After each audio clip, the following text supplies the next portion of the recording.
Bismillahirrahmanirrahim. Assalamualaikum warahmatullahi wabarakatuh. Kawan-kawan PPA yang dirahmati Allah dan pemirsa sekalian di rumah, alhamdulillah ini kajian kuliah wisata hati kembali kita laksanakan. Pada hari ini kita akan belajar tentang pengantar ke rahasia angka 11. Jadi kita punya seminar judulnya Rahasia Angka 11 dan The Miracle of Giving. Itu perpaduan antara tahajud, kekuatan tahajud dan sedekah. Dua amalan ini emang berat dilaksanakan. Karena berat, pahalanya luar biasa dan faedahnya juga luar biasa. Suatu hari, ya, sebut saja begitu, Ahmad, seorang security, punya masalah dengan tempat tinggalnya. Sebelumnya nggak punya masalah, tapi kemudian dia punya masalah dengan tempat tinggalnya, yaitu tempat tinggalnya sempit. Kira-kira 5-6 tahun yang lalu, saudara pasti mengiyakan bahwa di Jakarta sendiri masih ada rumah kontrakan yang nilainya 75.000 per bulan. Ada ya? Rumah kontrakan yang bayarnya 75.000 per bulan. Ahmad ini tinggal di rumah kontrakan yang segini nih.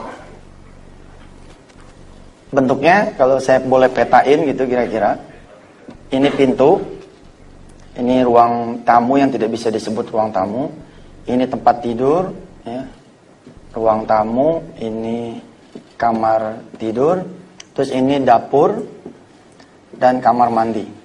Nah ini lorong nih. Dulu ini muat buat dia. Ini muat buat dia karena anaknya cuma 2. Jadi dia, istrinya, anaknya 2. Persoalan kemudian datang ketika akan lahir jabang bayi yang ketiga. Persoalan kemudian muncul ketika akan lahir jabang bayi yang ketiga. Kenapa jadi persoalan? Karena sempit. Ahmad ini bahkan dia punya motor. Ini motor terbalik nih. Mesti kan rodanya di bawah ya. Iya malum lah, kita kan bukan Patinosidin ya. Di sini di atas nih mestinya. Dia punya motor yang kalau malam ini motor harus dimasukin. Dan untuk masukin motor yang di sini dia harus numpukin barang. Makanya saudara, kalau saudara ngelihat ke bawah, pasti saudara lebih deh. Kan main kan? Tapi karena kita selalu melihat ke atas, emang kurang melulu. Wala tamuddanna 'ainaika ila ma matta'na bihi azwajam minhum ghairal zahratal hayatid dunya linaftinahum fi. Kata Allah, jangan keseringan ngelihat bintang di langit. Kenapa? Pegel leher. Sekali-sekali ngelihat rumput, subhanallah ya. Kita punya sepatu, punya celana, ada kaki sih. Baik, kemudian istrinya ini berdoa pada suatu malam. Yang didengar doanya ini oleh suaminya. Doa ini didengar oleh suaminya dan kemudian dia sama-sama bangun untuk sama-sama sholat tahajud, bermunajat kepada Allah supaya hajatnya ini pindah rumah dari yang 75 sampai ke yang 150. Tapi Allah yarhamuhuma, Allah merahmati keduanya. Ternyata di Riyadh dia 7 hari. Saudara barangkali pernah mengingat ada iklan di majalah ibu kota saat itu. Saya membesut satu seminar yang diprotes oleh semua orang, oleh banyak orang.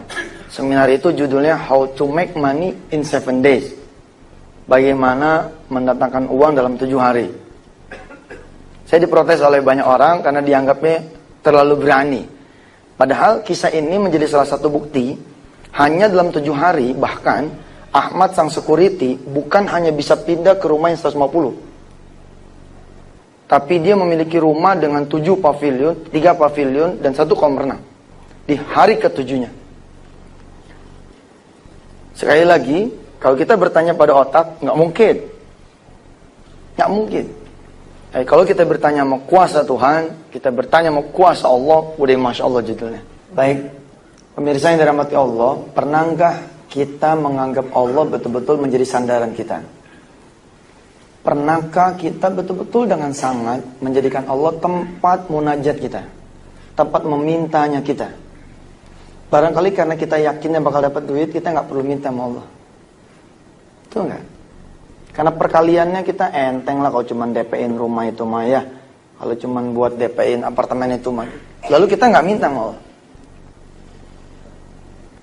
Segitu yakinnya kita bisa selamat nyampe ke kantor, kita pun bahkan kadang lupa doa safar.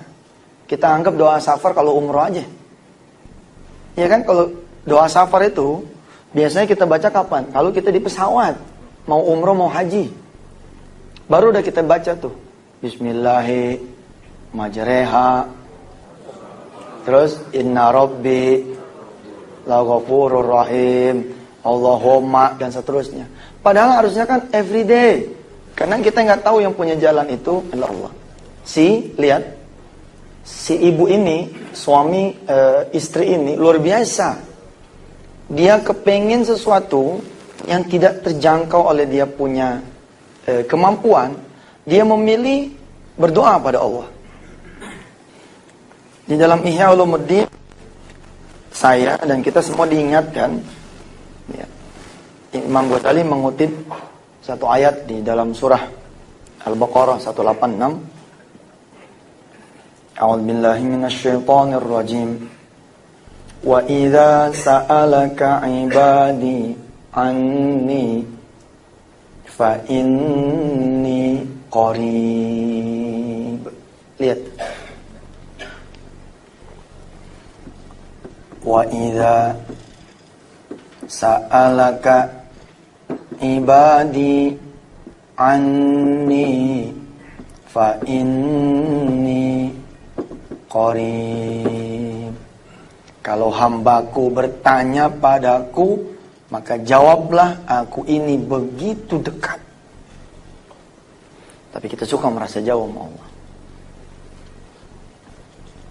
Ujibu da'watad da'i, gitu ya. Idza da'an falyastajibuli wal yu'minu bi. Aku akan menjawab doanya siapa aja yang mau berdoa. Ketika dia berdoa, maka mintalah padaku dan percayalah padaku. Allah sampai nyuruh kita minta dan nyuruh kita percaya. Subhanallah kan. Seolah-olah kayak, ayo dong minta, ayo dong percaya bahwa aku bisa mengabulkan doamu. Seperti begitu. Kitanya aja yang kurang akhlak sama Allah kan. Kita datang sih ke Allah, kapan? Oh, dia mentok. Udah kepepet, ya kan, kepala udah 4. Kepala udah 4 ada kan? Ada ya kan, usia udah 40, berumah tangga udah 15 tahun, dari 25. Kita gelisah, kita nggak punya anak. Lalu kita siang malam kita babet buat bangun malam, pengen punya anak. Telat nggak sih? Nggak ada yang telat kalau ke Allah mah. Cuma kan sayang gitu, waktunya kemana aja selama ini. Harusnya kan dari dulu kita terus Allah gitu. Si istri ini, dia mau ke Allah, dia bermunajat kepada Allah, ya Allah, berikan saya punya suami rizki, supaya saya bisa pindah ke rumah kontrakan yang lebih gede gitu. Dan dia tidak muluk-muluk, dia tidak minta pengen punya rumah sendiri, kan? Dia hanya minta pindah ke rumah kontrakan yang lebih besar, yang kira-kira 150-200 ribu harganya. Dan suaminya nurut, subhanallah. Ada suami yang ahli tahajud, istri tidak. Ada yang istri ahli tahajud, suami tidak. Ada ibu-ibu datang ke saya, Ustaz, subhanallah, saya lagi diuji sama Tuhan. Saya perasaan sudah tahajud terus itu, tapi kok nggak nyampe-nyampe ya? Iya, karena dia tahajudnya sebelah. Ibarat sendal gitu. Dia tahajudnya sebelah, cuman kiri doangan. Ya, Mestinya kan berdua, kayak si Ahmad dan istrinya. Berdua. Kalau berdua kan jalannya cepet ya. Cepet nggak kalau berdua? Tapi kalau sendiri gimana? Jingjit loh. Ini, tuh. Nyampe nggak? Berat pak.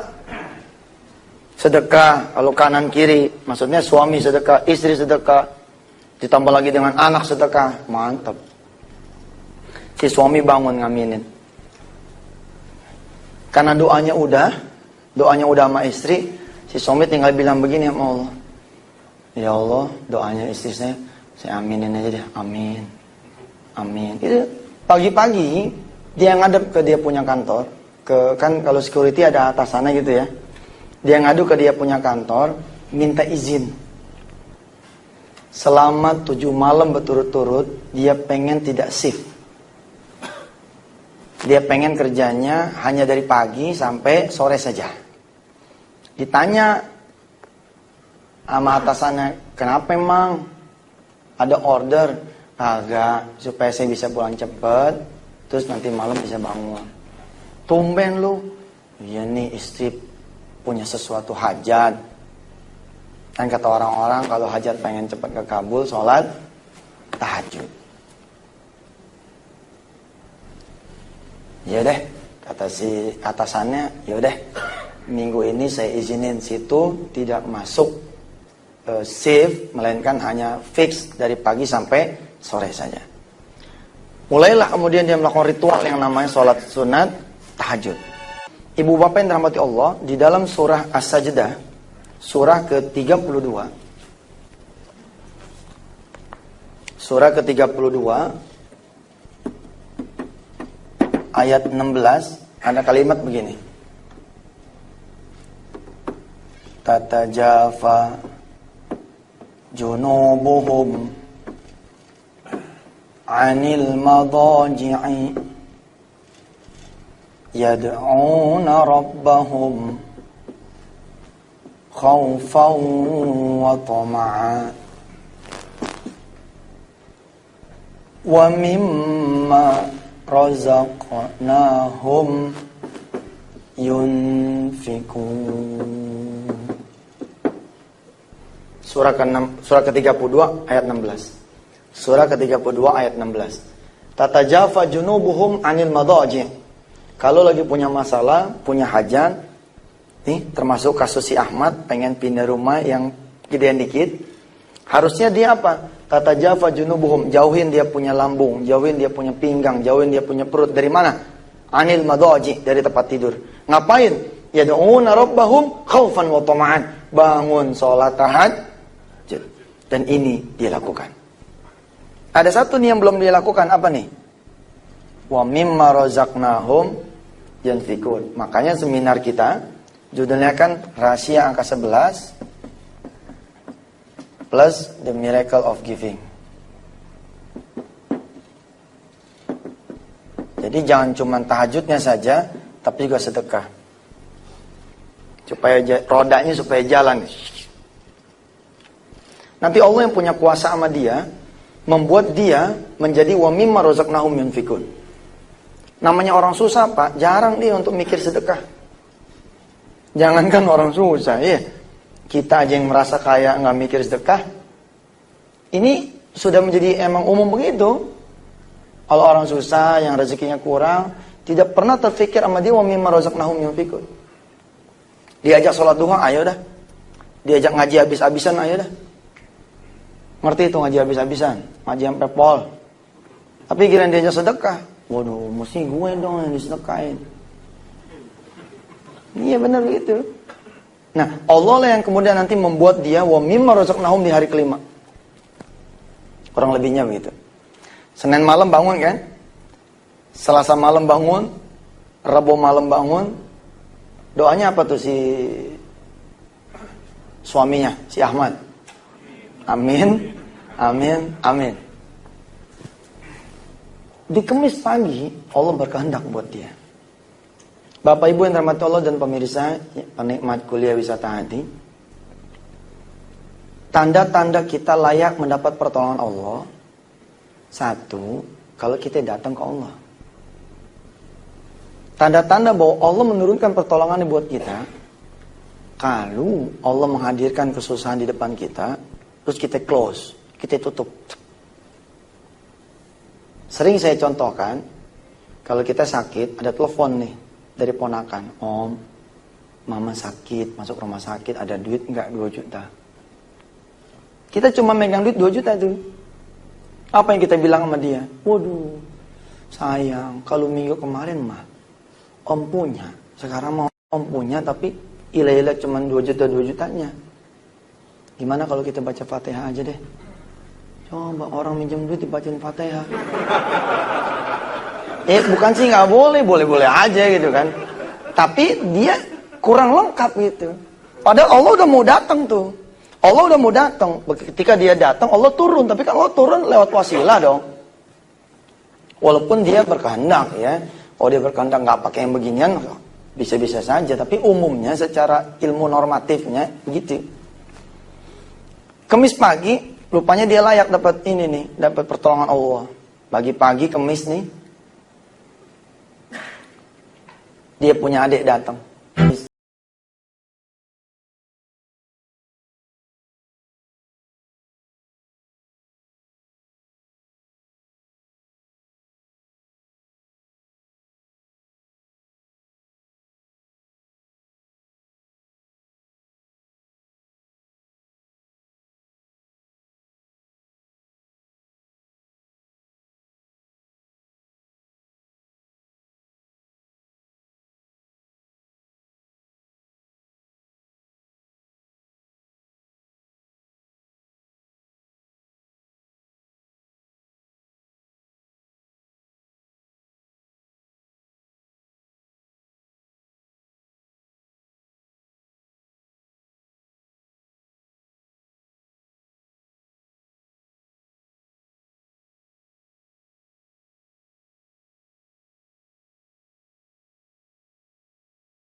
Bilang nama Allah, ya Allah kita jagain nih titipanmu.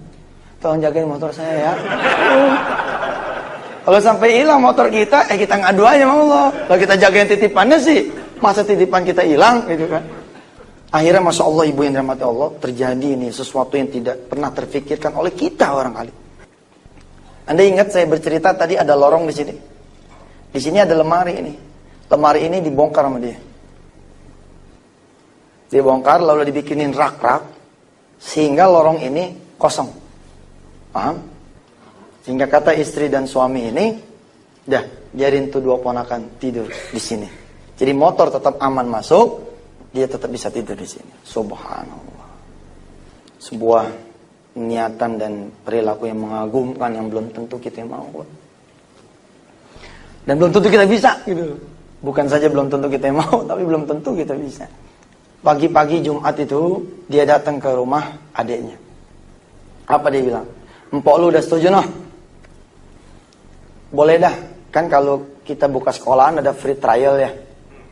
Nah ini ada free trial juga nih. Home free trial kira-kira gitu. Jajal gini nanti Senin lu bawa anak lu masuk sono rumah. Sebelum lu ke Surabaya. Kalau emang dia betah, udah biarin sampai gede dia tinggal sama gue juga nggak apa, gue sih senang aja. Subhanallah Pak. Istrinya almarhum adiknya tuh senang bukan main. Dan ini adik ipar rupanya, bukan adik kandung. Yang adik kandungnya dia suami dari si ibu tersebut. Senang bukan main, dia mendoakan mudah-mudahan abang sehat. Itu tuh the great moment sebenarnya buat doa kita.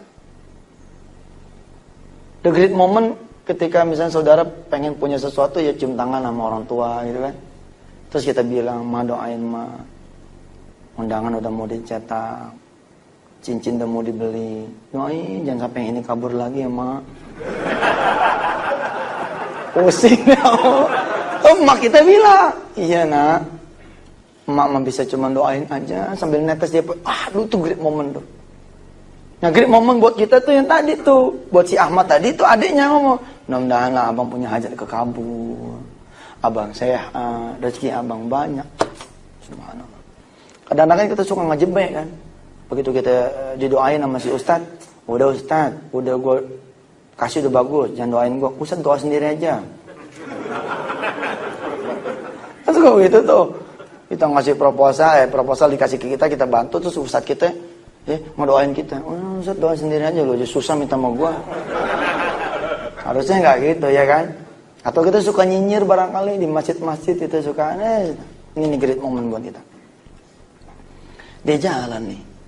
Jalan kemana? Jalan kerja ya. Mulai kebaca bagaimana Allah menjawab dia punya keinginan.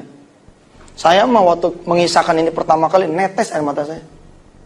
Ini kalau nggak dipotong iklan mah gue nangis nih. Potong iklan sih nih. Air mata mau keluar gak jadi. Bener ibu, mengharukan loh. Jangan kata langitnya Allah tuh, baru lantai kesekian saja udah melihat. Kedengeran itu. Ada security, bawahan paling bawahnya dia. Menyediakan waktunya untuk istrinya bangun malam. Ngaminin doa istrinya. Masya Allah.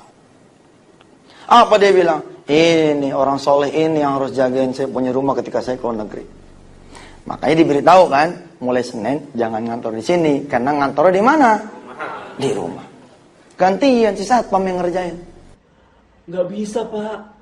Kok nggak bisa? Iya Pak, Bapak tahu sendiri. Ini saya punya anak 2. Enggak, gua nggak tahu. Iya lupa Pak, Bapak nggak tahu. Ya emang begitu, kalau pimpinan kan nggak tahu yang bawah.